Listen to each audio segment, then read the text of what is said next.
சோம்பேறித்தனமாக படக்கூடாது. இப்போ நம்ம ஃபோன் பேசும்போது கூட ஹலோன்னு ஆரம்பிக்காம வணக்கம்னு ஆரம்பித்தா அது ரொம்ப நல்லா இருக்கும். தமிழ் மொழி வளர்ச்சிக்கு அது நல்லா தூண்டும்.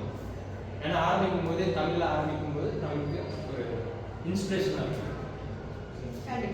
கண்டிப்பா நம்ம எழுதுறதே ஹலோ அப்படின்னு நம்ம சொல்றோம். அதுக்கு பதிலாக வணக்கம் சொன்னா நல்லா இருக்கும். அதிகபட்சமான வார்த்தைகள் வந்து தமிழ் வார்த்தைகளை பயன்படுத்தி பேசும்போது தமிழ் மொழியோட வளர்ச்சி அடையும். எங்களுக்கு அதை பத்தின அறிவு வந்து நிறைய வரும் அப்படின்னு வந்து சொல்றாங்க. ஒருவேளை நீங்க ஹலோ சொல்லாம வணக்கம் நீ சொல்லிட்ட அப்படின்னா அந்த எதிர்த்தாப்புல இருக்கிறவங்க யாரோ வித்தியாசமா கேட்பாங்க, நீ எந்த ஊர்லடா இருக்கு அப்படிங்கிற மாதிரி. ஏன்னா நீங்க தமிழ் மொழியை பேசுறது எழுதுறதும் மற்றவங்க கேள்விக்குரிய ஒரு பொருளாக தான் பார்க்கப்படும்.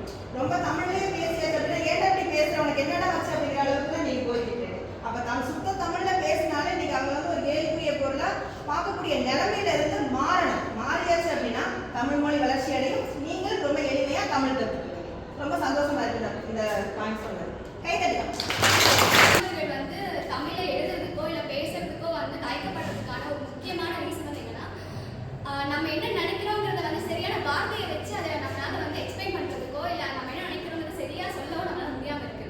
இதுக்கான காரணம் என்னன்னு பாக்குறப்போ வந்து நமக்கு நிறைய சொற்கள் தெரியாம இருக்கிறது தான். ஸோ இதுக்கு நம்ம எப்படி நம்ம இதை வந்து சால்வ் பண்ணலான்னு பாக்குறப்போ வந்து நிறைய சொற்களை வந்து தெரிஞ்சுக்கணும். அதோட விழிப்புணர்வு நமக்கு வேணும். எப்படி தேடலாம்?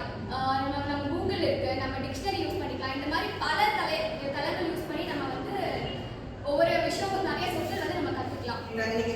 நிறைய சொற்கள் தேடி பிடிச்சாச்சு அப்படின்னா தமிழ் மொழி வளர்ச்சி அடையும். நிறைய பேருக்கு சொற்களே தெரிய மாட்டேங்குது. அது ஒன்று கூகுளில் தேடலாம், இல்லாட்டி அகராதிகளில் தேடலாம், டிக்ஷனரி இல்லையா? அந்த அகராதியில்